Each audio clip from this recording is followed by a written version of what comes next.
What will be your decision to fix problem in healthcare and pharmaceutical business? So like access to education, right? Mm-hmm. Access to programs, to be able to train teams appropriately. We have rules were created maybe 100 years ago, and we still live the same rules when with technology and everything move much Yes. forward, and we still doing same stuff which we can Yes. do like faster and Yeah. And that's, change the role. that's the mindset shift, right? And so not everyone is willing to accept that technology is there to help improve their lives or to help improve their work, right? Because if we add the quality, technology is the way we're going to be able to add quality, because then more human contact will be given to patient to patient.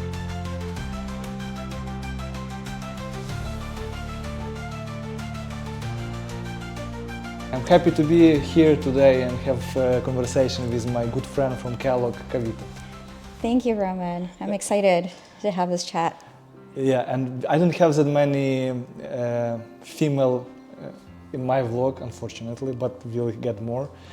I wanna say thank you so much that you agreed to be in my vlog and give us some experience about healthcare, about your journey from your beginning from, I know, from New Jersey, Yes, that's Chicago, Kellogg, Yeah. journey. Tell us a little bit about yourself. Okay, so I was born in New Jersey, and then shortly after, I think a few years, I moved to India. My dad, my paternal grandfather got sick. After he passed, I'd moved to Nairobi for a short period of time with my maternal grandparents, moved back to India, and then in ninth grade, I came back to New Jersey. So Ninth a lot grade. ninth grade. So a lot of moving every few years. Wow. So I did my, I think in high school I was in West Hampton, like a small town in New Jersey. And I went to school in Albany, New York. Albany, capital of New York? Yeah, capital of New York. That's where I realized that I never wanted to be in the cold weather again. So I moved all the way down to Miami for my first job.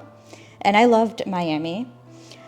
The job, though, was very interesting because I had signed up for being a call center pharmacist. Wow. And so we were doing 200 phone calls a day. And so, long story short, my husband proposed, and then I ended up moving to Georgia for about 6 years, and then I got a job opportunity, and now I came to Chicago. So that's. Tell us a little bit more, because Nairobi, there's not that many Nairobi, people. yeah. I don't know that many people who live in Nairobi. Yeah. Can you tell us like your experience about that part? How old you was in that time? I think I was about maybe 4 years old. Okay, then you don't remember that. I remember like very distinct memories. So my granddad, my maternal granddad, moved from India in I want to say 50s. Mm-hmm. It was one of the first migrations that had happened, and apparently it was my great-grandfather that had moved to Nairobi, brought my granddad with him, and he went to school, went to university, graduated and started working for a hardware company there.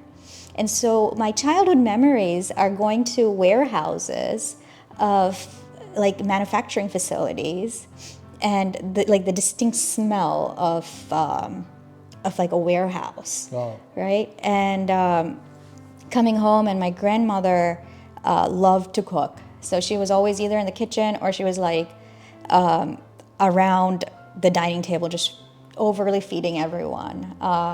And those were my years, I think, of just being a complete brat. So testing my grandparents' tolerance and all of that. So that's my memory of Nairobi. It was fun, very, very precious memories. Nice. And you still happy that you started that path, because it was very personal for you to be in healthcare and pharmacy, right? Yeah, so I dabbled with the idea of business, and my dad had a heavy influence, and he was like, why don't you do pharmacy first, and then we'll think about business after, because you will deal with the harder stuff in the beginning, and then we can do business as after, and that will make more sense versus doing the opposite. And so this need for me to like learn business was always there. And then they also offered like a program together for like pharmacy and MBA. In Albany? In Albany, yes. But in that time you decided just only... Yeah, no, I couldn't. I don't want to take more pressure. And so I decided just to do pharmacy. Okay, my experience, Yes. right? I'm born in USSR, Ukraine, 1987. We have like, everything was owned by government. Right. Both grandmother, both were doctors. Oh, okay. Yeah. Nice. And sometimes I visit these hospitals. Right. Oh. Not that great Memories? memories for me because I like can smell. I still remember. Like you said, you remember India, Yeah. colorful and other. I remember smell of that hospitals. It was not It's the not- best place, right? Yeah. No. But when someone need help, Yeah. we get help immediately. Right. It was not the best. We didn't have good medicine, any equipment. Everything was simple. But Yeah. when you need doctor, you can see the doctor and come and help you. Right. And when I came to US first time, I remember I work on construction summertime. Guy got problem with his finger in construction, and I drove him to the hospital. Right.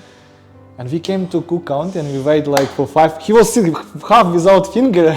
We wait 5 hours or 10 hours to see a doctor. And there was many people around who had similar problem. And for me, it was 2008, I think, Yeah. or 7. I came for summer, and I see this experience because I love US a lot. I'm a big fan of US. And like, how is possible? Such a rich country, and you can get help because someone almost dying, and they come just check if you're still fine. Are you fine? You can wait. And like, I understand it's Cook County, right? But for me, it was something new. And after I started living in US, I figured out like here is a lot of problems, and Yeah. I cannot believe it's impossible to resolve. I believe its answer has to be there. Yes. And my question is, tomorrow you will be a minister, I know, Department of Health. I know Right. in the US Yeah. you have this department. And you have to make decision. What will be your decision to fix problem in healthcare and pharmaceutical business? Maybe like 3 key points, what you'll start or how you see it's possible to change or it's impossible to change. No, it's not impossible to change. So like access to education, right? Access to programs, to be able to train teams appropriately, giving them support, right? So sometimes like maybe the nurse just needs an extra nursing assistant, right? So instead of like having one nursing assistant and 15 patients, maybe we give more nursing assistants, right? So maybe the nurse can actually manage the patient workload. And some technology, right? Implementation of technology. One of the most painful things I've seen that, you know, should really change is your simple vitals that you have to take, right? Sometimes nurses have to manually input every single thing. The technology is not there to, I mean, it is, but not everyone has it, that can transfer, right, the vitals into the chart. So the manual labor of like actually typing takes away time, right? And that's time that could be spent somewhere else. I like it. Okay, now, sorry, I interrupt you. You can continue. What else you see? Like, I didn't know it's shortage also in the healthcare. But Yeah, I mean, even like pharmacy department every department is short. And so sometimes technology plays a huge role. AI certainly is going to be very impactful to help resolve some of these things. It's not to replace, people, but it's more to help facilitate them. Like, can we make this a little bit easier for you so you can have those extra 2 minutes? And I'm a firm believer on like resource allocation, right? So when I was a director in Georgia for one of the smaller hospitals, I used to utilize my technicians to be able to do audits, right? Or to do things that normally is not part of their jobs, but I would add it to them to bring them more awareness, right? So sometimes, regulators will walk around, you're not allowed to have narcotics, right? So their job was to just go in and check the cart and see if like, hey, is everything looking in place? Do you need anything? And just that simple thing can help eliminate that delay in care, right? Because there's a patient, and the patient is not aware of any of all the operations of the hospital, the gaps in there? I think, again, it's interesting to hear your opinion. I think problem here, we have rules were created maybe 100 years ago, and we still live the same rules when with technology and everything move much Yes. forward, and we still doing same stuff which we can do Yes. like faster and Yeah. And that's, change the role. that's the mindset shift, right? And so not everyone is willing to accept that technology is there to help improve their lives or to help improve their work, right? Because if we add the quality, technology is the way we're going to be able to add quality, because then more human contact will be given to patient, patients, or to, the providers within. I think if we leverage technology the right way, we're able to do that. But I think we're thinking of it as like we should do everything, and then what gets compromised is quality, because you're just not able to reach everyone. makes sense. What else? So I when I first started as a director, one of my mentors, I was like, I need a big machine, and the machine will fix it all. And I was very humbled to sit in his office then and say, he's like, did you go through the process? Let's just go through the steps of this. How and where are we going to get this? And so coming from, even working for for-profit companies and now nonprofit, I see like, just you don't just spend to spend, right? Mm-hmm. You spend very mindfully. And it's like, do you really want to put money into equipment? Or do you want to put it into technology or resources, right? Like or honestly, like investing in people. Sometimes the best investments are, can we make this person a manager, or can we promote them, and can they take on that leadership to kind of lead people into being better providers, right? So it's also like a mindset shift, right? It's not that it has to be, you have to buy things or you have to invest money. Sometimes it's just really getting people to understand, like, if you were in that bed, what would you want? Because you're lucky that you're able to move. The patient there can maybe make it to the bathroom, maybe not. And they're at your mercy. So what would you do, right? And a lot of the empathy's gone. And when you see that in healthcare, I think that's where the quality then falls, right? So I think there's a lot of different ways. I think for me, even when I think about discharge planning for patients, I think about like a wholesome discharge, right? Like, you're not just trying to get a bed free and place the patient in either rehab or wherever else they're going, but it's like, what can you give them? Like, can you give them tools to help their mental health? Can you give them tools to like really bring their life back together? So there's a lot of gaps that need to be filled, but it all comes from like the human element. Do you think government doesn't want to resolve this issue in healthcare because everyone like find what's going on, and to make some reforms will take a lot of damage in the beginning, because you need to change whole system, and no one wants to start to do that, because if you start it, it'll be a huge mess in the beginning, because if you do something different ways, that's it. I think it's, I don't think they're not trying. I think there are different laws that are coming out. And also bureaucracy to Yes. change law, all this stuff Yes. is not that easy, Yes. and it'll take time. And it's again like trying to see a mind shift change on like what matters. Are we caring about quality, right? Like, are we giving quality care? And what does that mean? Can we measure? Because,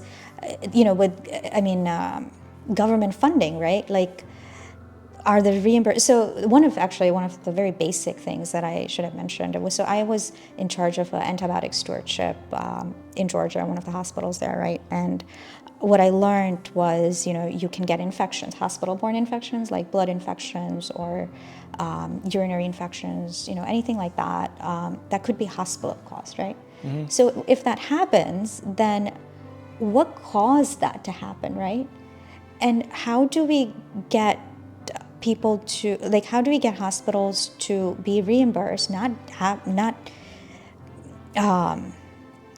make infections, right? Like, not give infections to patients. And I think that's where, when the government regulations are so tight, where they have zero tolerance for it. So say you get the infection because it was a blood infection caused by the hospital, no reimbursement, no matter what happens then to the patient, the government will not. And so some of those things are good that they're there, in that sense that, it's like essentially a reward of, like, it's sad, but if you don't give the patient an infection, we will reimburse you, right? But if you give the patient an infection, we will not reimburse you. And a lot of those are like going into metrics of quality. Now, how those are measured, how the operations change in a hospital, I think that's more organization dependent. But the government has placed some of these for a reason, because I think historically there were infections that were happening, right? And how do you prevent that from happening? And so now there's antibiotic stewardships are also part of the hospital systems, where you have to go through all these antibiotics. And why are patients on it? Is it long term? Is it, are they ending appropriately? Are they dosed correctly? And all of that, ties into so much. And antibiotics. In Ukraine, you can buy antibiotics without prescription. Here, it's not possible. No. Is this not right? All right. No. You should not buy antibiotics without prescription. No. My dad does it all the time. Yeah. He comes back with like 20 Z-packs. Yeah. And he's like, just take it. It's okay. But yeah, average life in Ukraine, 60 for men, for example, US 80. And another thing I want to say, I'm not negative about US healthcare. It's the best in the world, actually. If you will talk about that, right? Yeah. Maybe Germany in some close level, I don't know where else. Yeah. It's super high level, great, even all innovations come from US. But problem here is, I think emergency room, all this, like when you need fast help. One thing, and second one, when people can afford insurance, right? When you have insurance and you have enough money, you're fine. You're in the best place to get help. But if you don't, you little bit struggle. Yes. Biggest, I hear just data. The biggest part of all bankruptcy in US due to bills healthcare. From healthcare. Yeah, that's me right now with my own sickness. It's super expensive. It is very expensive. And you know what? Honestly, the things outside of the hospital are the ones, that are not paid for, the ones that help you, right? And so one of the things that I would hope to see in the future is that government reimbursements for different things too, right? It's not just the hospital. Like, there's so many other things that you can do Players to help. On the market, yeah. Yeah, even I'll say something simple, like gym memberships, right? Mm-hmm. Like advocating people to eat better, like, discounts for like having a healthier lifestyle. Why is like unhealthy food cheaper than healthier food, right? Can you tell us who motivated you to start program, Executive MBA program? My husband actually reminded me that that's what was on my bucket list. And it was shortly after my grandmother passed. So I came to Chicago, and my grandmother passed within 2 or 3 months. And he called me and he was like, your MBA, what are you waiting for? You need to make that happen. And so my father-in-law also had a huge role in pushing me to make sure I, apply for Kellogg and pursue it. And so they reminded me of what I needed to, to get back into things. How do you feel when they call you? I remember that phone call. When they call you, so that you accepted? I was so happy. I was ecstatic. That journey was also a journey by itself, but I was so happy. And it was, the best part about, I think, Kellogg is that for the first time, I met everyone who was very similar to me. It was people-oriented leaders from all different industries. And everyone had this human element to them that was just so comforting. So that was... The environment was really cool. Everyone was very simple, supportive, right?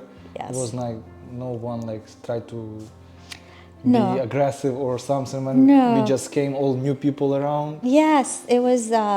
It's funny. It just felt like home, right? Like it wasn't hard. It wasn't. There was no anxiety about how will this go. It was like you're seeing family. Favorite part? I love my event planning, to be honest. I think I rediscovered my high school love for event planning. So I enjoyed that quite a lot.